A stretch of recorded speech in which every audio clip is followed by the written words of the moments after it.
지금 당신의 지갑은 과연 안전한가요? 금리가 오를 때마다 밤잠을 설치며 불안해하고 계신가요? 혹시 예상치 못한 경제 변동성 앞에 속수무책으로 느껴진다면 오늘 이야기는 바로 당신을 위한 소중한 통찰의 시간이 될 겁니다. 우리는 역사 속에서 금리 인상이 불러왔던 거대한 경제적 혼란과 그로 인해 평생 모은 자산 가치가 예상치 못하게 폭락했던 수많은 가슴 아픈 사례들을 목격해왔습니다. 1970년대 오일 쇼크와 이어졌던 스태그플레이션 시대를 떠올려보면 당시 부동산이나 특정 주식과 같은 자산들이 어떻게 속절없이 무너져 내렸는지 그 차갑고도 현실적인 그래프의 흔적들이 아직도 많은 이들에게 생생한 교훈으로 남아있죠. 마치 맑은 하늘에 갑자기 먹구름이 몰려와 천둥번개를 동반한 폭우를 쏟아붓듯 갑작스러운 금리 인상은 수많은 이들의 삶과 소중한 자산 가치를 예측 불가능한 방향으로 거세게 휩쓸어 버렸습니다. 이 영상은 단순히 어떤 특정 자산을 지금 당장 사라고 추천하거나 단기적인 수익률을 약속하는 내용이 결코 아닙니다. 오히려 안전자산이라는 개념 자체를 이 격동의 시대에 발맞춰 새롭게 정의하고 불확실성이 가득한 지금 여러분의 소중한 자산을 굳건하게 지켜낼 수 있는 스스로의 명확한 판단 기준을 제공해 드리고자 합니다.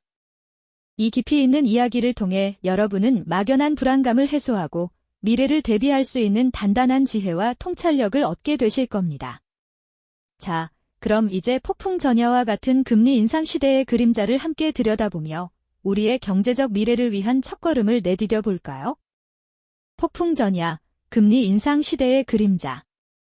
도대체 왜 금리 인상이 이토록 경제 전반에 걸쳐 거대한 파장을 일으키는 걸까요? 중앙은행의 금리 결정은 마치 거대한 댐의 수문을 열고 닫는 행위와 같습니다. 수문이 닫히면, 즉 금리가 인상되면 돈을 빌리는 비용이 즉각적으로 비싸지게 됩니다. 기업들은 새로운 투자를 망설이게 되고 소비자들은 주택담보대출이나 신용대출의 이자 부담에 허덕이며 지갑을 굳게 닫게 되죠. 이는 경제활동 전반을 둔화시키는 강력한 제동장치로 작용하며 자산시장에도 직접적인 영향을 미치게 됩니다. 하지만 금리 인상기는 단순히 돈의 흐름만 바꾸는 것을 넘어섭니다. 과거 역사를 돌이켜보면 금리 인상기는 시장의 엄청난 혼란과 함께 예상치 못한 기회를 동시에 품고 있었던 시기이기도 했습니다. 혼란 속에서 가치를 잃고 쓰러져가는 자산이 있는가 하면 역설적으로 빛을 발하며 새로운 투자 기회를 제공하는 자산도 분명히 존재했거든요. 우리는 이러한 역사적 패턴을 통해 금리 인상기의 본질적인 의미와 그 복합적인 영향력을 깊이 있게 이해해야만 합니다. 회의실에서 고뇌하는 중앙은행 총재의 모습, 주식시장 전광판이 붉고 파란 숫자로 급격하게 요동치는 장면, 그리고 뉴스를 통해 연일 들려오는 가계부채 증가 소식은 우리에게 깊은 긴장감과 동시에 무거운 경각심을 일깨워주죠. 특히 1970년대 오일 쇼크 당시의 고물가와 고금리 시대, 혹은 2008년 글로벌 금융위기 이후의 금리 인하와 인상 사이클에서 나타났던 빛바랜 신문 헤드라인이나 흑백 사진들은 당시 사람들이 겪었던 경제적 불안과 혼란이 얼마나 컸는지 생생하게 보여줍니다. 이 모든 것은 금리 인상기가 단순한 경제 지표의 변화를 넘어 우리 삶의 근간을 뒤흔들 수 있는 거대한 변동성을 내포하고 있음을 분명히 시사합니다. 이러한 폭풍 같은 시기를 제대로 이해하고 대비하는 것이야말로 흔들림 없는 자산을 지키는 가장 중요한 첫걸음이 될 것입니다. 다음으로는 이 혼란 속에서 과연 진정한 안전 자산이란 무엇인지, 그 본질적인 조건들을 함께 탐구해 볼까요? 단순히 손실이 적은 것을 넘어 금리 인상기라는 특수한 환경에서 자산이 갖춰야 할 중요한 조건들은 무엇일지 말입니다. 유동성이 풍부한지, 실물가치 보존 능력이 뛰어난지, 인플레이션 해지 능력을 갖추고 있는지, 희소성이 있는지, 그리고 발행 주체의 국가적 신뢰도는 얼마나 되는지 같은 핵심 요소들이 어떻게 안전 자산을 정의하고 위험과 안전의 경계를 가르는지 깊이 있게 분석해 볼 예정입니다. 자, 그렇다면 이 폭풍 같은 금리 인상기 속에서 우리 자산을 굳건히 지켜줄 진정한 안전 자산이란 과연 어떤 모습이어야 할까요? 단순히 가격 하락이 적은 것을 넘어서 불안정한 경제 상황 속에서도 그 가치를 잃지 않는 자산이 갖춰야 할 핵심적인 조건들을 하나씩 면밀히 들여다볼 필요가 있습니다. 이는 마치 거친 파도에도 흔들리지 않는 튼튼한 배를 고르는 일과 같다고 할 수 있겠죠. 어떤 요소들이 위험과 안전의 경계를 가르는지 함께 깊이 있게 파고들어 보겠습니다. 가장 먼저 고려해야 할 중요한 조건은 바로 주동성입니다. 유동성이란 필요할 때 현금으로 얼마나 쉽고 빠르게 바꿀 수 있는지를 뜻하는데요. 금리가 치솟고 시장이 불안정해지면 갑작스러운 현금 수요가 생기거나 예상치 못한 기회가 찾아올 수 있습니다. 이때 내가 가진 자산을 원하는 시점에 큰 손실 없이 현금화할 수 없다면 아무리 좋은 자산이라도 제 역할을 다하기 어렵겠죠. 마치 비상시에 쉽게 탈출할 수 있는 비상구를 확보해두는 것과 같습니다. 예를 들어 지금 당장 현금이 필요하다고 가정했을 때 주식이나 채권처럼 시장에서 활발히 거래되는 자산은 비교적 빠르게 매도할 수 있지만 복잡한 법적 절차와 긴 시간이 필요한 부동산 같은 자산은 유동성이 떨어진다고 볼 수 있습니다. 그러니 위기 상황에서 신속하게 대응할 수 있는 현금화 능력을 갖춘 자산인지 꼼꼼히 따져봐야 합니다. 다음으로 중요한 것은 실물 가치 보존 능력입니다. 금리 인상은 대개 인플레이션과 밀접하게 연결되어 나타나곤 하죠. 물가가 무섭게 오르면 똑같은 현금이라도 시간이 지날수록 구매력이 점차 약해지기 마련입니다. 어제 한 장에 1,000원이던 빵이 오늘은 1,500원이 되는 상황을 상상해 보세요. 이때 명목 가치만 유지하는 것이 아니라 물가 상승에 비례하여 실질적인 구매력을 지켜줄 수 있는 자산이 진정한 안전 자산의 역할을 해낼 수 있습니다. 단순히 숫자로 찍힌 가격이 아니라 그 자산이 가진 본질적인 가치, 즉 교환 가치가 얼마나 훼손되지 않는지가 핵심 포인트가 되는 것이죠. 오래된 고서나 희귀한 예술품처럼 그 자체로 고유한 가치를 지닌 것들이 좋은 예시가 될 수 있을 겁니다. 세 번째 조건은 인플레이션 해지 능력입니다. 이는 앞서 말씀드린 실물 가치 보존 능력과도 연결되지만 조금 더 능동적인 방어의 개념으로 이해할 수 있습니다. 금리 인상기에 동반되는 인플레이션은 우리의 자산을 잠식하는 보이지 않는 도둑과도 같습니다. 이러한 인플레이션의 위험으로부터 자산을 보호하고 심지어는 인플레이션만큼의 수익률을 기대할 수 있는 자산이 바로 인플레이션 해지 능력을 갖춘 자산이라고 할 수 있죠. 예를 들어 물가가 오르면 함께 가격이 오르는 경향을 보이는 원자재나 특정 실물 자산들이 여기에 해당할 수 있습니다. 화폐 가치가 떨어질 때 오히려 빛을 발하는 자산들이 바로 이런 특성을 지니고 있다고 보시면 됩니다. 네 번째는 희소성입니다. 세상에 흔하지 않고 쉽게 늘릴 수 없는 자산은 그 자체로 가치를 지니기 마련입니다. 특히 예측 불가능한 경제 상황 속에서는 대량 생산이 불가능하거나 공급이 제한적인 자산들이 더욱 주목받곤 합니다. 특정 광물처럼 매장량이 한정되어 있거나 시간이 지나야만 얻을 수 있는 빈티지 와인처럼 독특한 희소성을 가진 것들이 그렇죠. 모두가 탐내지만 아무나 가질 수 없는 자산은 수요가 꾸준히 유지되거나 늘어날 때 그 가치를 더욱 확고히 다질 수 있습니다. 이는 마치 사막 한가운데서 귀한 물 한 잔의 가치가 엄청나게 커지는 것과 같은 이치라고 할 수 있을까요? 마지막으로 중요한 것은 바로 발행 주체의 국가적 신뢰도입니다. 아무리 좋은 자산이라도 그 자산을 발행하거나 보증하는 주체가 불안정하다면 언제든 위험에 노출될 수밖에 없습니다. 특히 국채나 국가의 통화처럼 국가가 직접 관여하는 자산의 경우 해당 국가의 경제적 안정성과 정치적 신뢰도가 그 자산의 안전성을 결정하는 가장 중요한 척도가 됩니다. 신뢰할 수 있는 국가의 화폐나 채권은 전 세계적인 경제 위기 속에서도 상대적으로 안전한 피난처 역할을 할 수 있죠. 마치 험한 바다를 항해할 때 튼튼하고 믿을 수 있는 선장을 선택하는 것과 같다고 볼 수 있습니다. 이러한 5가지 조건들을 함께 고려할 때 비로소 우리는 금리 인상기라는 특수한 환경 속에서 진정한 안전 자산이 무엇인지 그 윤곽을 제대로 파악할 수 있을 것입니다. 이전 회차에서 우리는 금리 인상기라는 파고 속에서 진정한 안전 자산이 갖춰야 할 5가지 본질적인 조건들에 대해 깊이 있게 살펴보았죠. 유동성, 실물 가치 보존, 인플레이션 해지 능력, 희소성, 그리고 발행 주체의 국가적 신뢰도까지 말입니다. 이제 이러한 기준들을 바탕으로 오랜 역사 속에서 안전 자산으로 여겨져 온 대표적인 자산들이 과연 금리 인상기에도 그 빛을 발할 수 있을지 혹은 어떤 그림자를 들이올지 함께 분석해 볼 차례입니다. 가장 먼저 떠오르는 안전자산은 역시 금일 겁니다. 인류 역사와 함께 해온 금은 언제나 위기의 순간마다 빛을 발해왔던 귀금속이죠. 금은 그 자체로 실물 가치를 지니고 있기 때문에 화폐 가치가 불안정해지거나 인플레이션이 심화될 때 더욱 주목받는 경향이 있습니다. 마치 어떤 국가의 경제 상황이 요동쳐도 금 자체의 본질적인 가치는 변치 않는다는 믿음이 강한 것이죠. 특히 금은 통화량 증가에 따른 가치 하락에 대한 훌륭한 해지 수단으로 여겨지곤 합니다.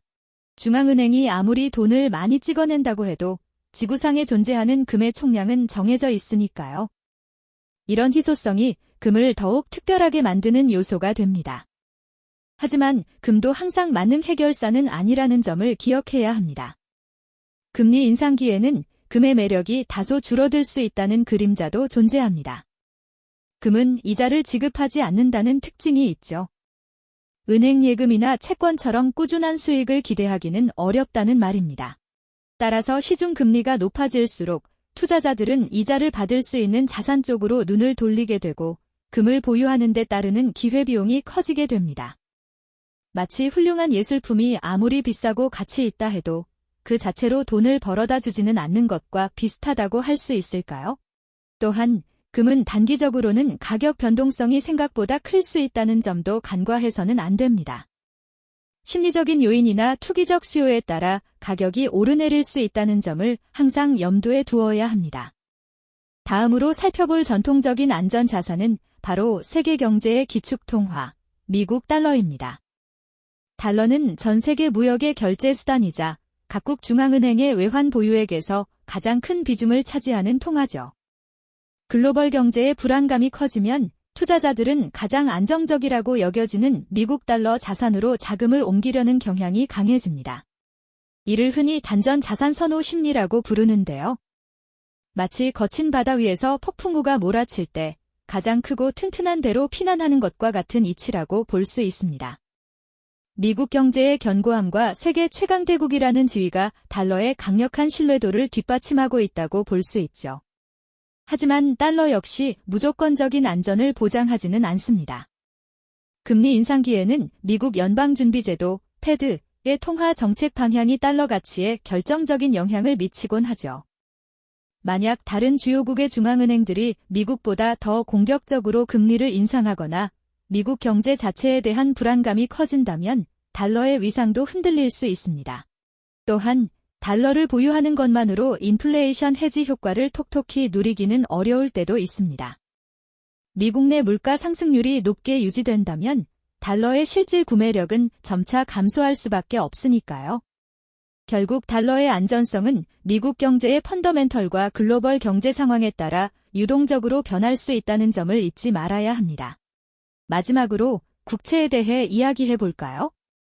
특히 신뢰도 높은 국가, 예를 들어 미국이나 독일 같은 선진국의 국채는 대표적인 안전자산으로 꼽힙니다. 국가가 발행하고 보증하는 채권이므로 해당 국가가 부도나지 않는 한 원금과 이자를 돌려받을 수 있다는 강력한 믿음이 존재하기 때문이죠. 예측 가능한 현금 흐름을 제공한다는 점에서도 투자자들에게 매력적인데요. 마치 국가가 보증하는 튼튼한 금고에 돈을 넣어두고 정기적으로 이자를 받는 것과 비슷하다고 생각하시면 이해가 쉬울 겁니다. 그러나 국채 역시 금리 인상기에는 그 안전성이 시험대에 오르곤 합니다. 금리가 오르면 채권 가격은 반대로 떨어지는 경향이 있습니다. 새로 발행되는 채권의 금리가 더 높아지면서 기존의 낮은 금리로 발행된 채권의 매력이 상대적으로 감소하기 때문이죠. 특히 만기가 긴 장기 국채일수록 금리 변동에 더 민감하게 반응하여 가격 하락폭이 커질 수 있습니다. 마치 기존에 고정된 임대료를 받던 건물이 주변의 새로운 건물들이 더 높은 임대료를 제시하며 등장하면 가치가 하락하는 것과 같은 이치라고 할 수 있을까요? 또한 발행 국가의 재정 건전성이 악화되거나 정치적 불안정성이 커진다면 아무리 선진국이라 할지라도 국채의 신뢰도가 흔들릴 수 있다는 점도 간과해서는 안 됩니다. 결국 국채는 발행 주체의 신뢰도와 금리 변동성이라는 두 가지 축을 항상 주시해야 하는 자산이라고 할 수 있겠습니다. 이처럼 금, 달러, 국채와 같은 전통적인 안전자산들은 각각의 빛과 그림자를 가지고 있습니다. 이들을 맹목적으로 추종하기보다는 금리 인상기라는 특수한 환경 속에서 각 자산이 어떤 방식으로 작동하고 어떤 한계를 가지는지 명확히 이해하는 것이 중요하겠죠. 단순히 이름만 보고 안전하다고 단정하기보다는 우리가 앞서 이야기했던 5가지 조건들을 대입해보고 그 자산이 현재 어떤 위치에 있는지 냉철하게 분석하는 통찰력이 필요할 겁니다. 이처럼 금, 달러, 국채와 같은 전통적인 안전자산들은 각각의 빛과 그림자를 가지고 있습니다. 이들을 맹목적으로 추종하기보다는 금리 인상기라는 특수한 환경 속에서 각 자산이 어떤 방식으로 작동하고 어떤 한계를 가지는지 명확히 이해하는 것이 중요하겠죠. 단순히 이름만 보고 안전하다고 단정하기보다는 우리가 앞서 이야기했던 5가지 조건들을 대입해보고 그 자산이 현재 어떤 위치에 있는지 냉철하게 분석하는 통찰력이 필요할 겁니다. 하지만 세상은 끊임없이 변화하는 법이죠. 과거의 지혜가 오늘날에도 유효한 경우가 많지만 동시에 새로운 시대가 요구하는 혹은 새롭게 조명될 수 있는 자산군 역시 탐색해볼 필요가 있습니다. 금리 인상기라는 파고 속에서 전통적인 안전 자산 외에 또 다른 방식으로 가치를 보존하고 성장시킬 수 있는 자산들은 무엇이 있을까요? 물론 모든 새로운 기회 뒤에는 예상치 못한 함정이 도사리고 있을 수 있다는 점을 늘 경계해야 하겠죠. 먼저 눈여겨볼 만한 것은 바로 실물 자산입니다. 땅이나 농경지처럼 물리적으로 존재하며 생산성을 가진 자산, 혹은 핵심 광물처럼 필수적인 자원들은 인플레이션 해지 수단으로서 재평가될 수 있습니다. 화폐 가치가 떨어질 때도 이들의 본질적인 가치는 변하지 않거나 오히려 상승할 수 있다는 특징 때문이죠. 마치 아무리 물가가 올라도 농사를 지을 수 있는 땅의 가치는 흔들리지 않는 것과 같은 이치일 겁니다. 또한 경기 변동에 비교적 덜 민감하고 꾸준한 배당을 지급하는 배당주 역시 매력적인 대안이 될 수 있습니다. 성장주처럼 폭발적인 상승을 기대하긴 어렵지만 기업의 견고한 수익을 공유하며 안정적인 현금 흐름을 제공받는다는 점에서 금리 인상기에는 더욱 빛을 발할 수 있는 자산이라고 할 수 있죠. 그리고 도로, 항만, 발전소, 통신망 같은 사회 기반 시설, 인프라 자산도 빼놓을 수 없습니다. 이들은 국가 경제의 근간을 이루는 필수 요소로 장기적이고 안정적인 수익을 창출하는 경향이 있습니다. 정부나 공공기관과의 계약을 통해 운영되는 경우가 많아 경제 상황에 크게 휘둘리지 않는다는 장점이 있죠. 마치 우리 생활에 없어서는 안 될 수도관이나 전기처럼 꾸준히 그 가치를 유지하며 요금을 받는 것과 비슷하다고 볼 수 있을까요? 이 외에도 헤지펀드나 사모펀드 같은 대체 투자 영역이 거론되기도 하지만 이들은 일반 투자자가 접근하기 어렵고 복잡한 구조를 가지고 있어 매우 신중한 접근이 필요합니다. 높은 수익을 기대할 수 있는 만큼 그 위험도 크다는 점을 잊지 말아야 합니다. 하지만 이처럼 새로운 가능성을 탐색하는 과정에서 우리는 안전해 보이지만 실제로는 큰 위험을 내포할 수 있는 함정들을 반드시 경계해야 합니다. 예를 들어 금리 인상기에는 기업의 부채 부담이 커지면서 외형적으로는 높은 수익률을 제시하는 회사채라도 부도 위험이 커질 수 있습니다. 또한 한때 미래 자산으로 각광받던 일부 디지털 자산들은 극심한 변동성으로 인해 오히려 자산 가치를 크게 훼손할 수 있다는 점을 여실히 보여주기도 했죠. 겉으로는 화려하고 매력적인 투자처처럼 보이지만 그 뒤에 숨겨진 복잡한 구조나 투기적인 요소들을 파악하지 못한다면 예상치 못한 손실을 입을 수도 있다는 점을 늘 명심해야 합니다. 결국 세상에 완벽한 안전 자산이란 존재하지 않습니다. 금리 인상기라는 격동의 시기를 포함하여 그 어떤 경제 환경 속에서도 모든 위험으로부터 완전히 자유로운 자산은 없다는 냉엄한 현실을 직시해야 합니다. 금이든 달러든 국채든 혹은 새롭게 부상하는 실물 자산이든 모든 자산은 나름의 강점과 약점을 가지고 있으며 시장의 변화에 따라 그 가치가 출렁일 수밖에 없죠.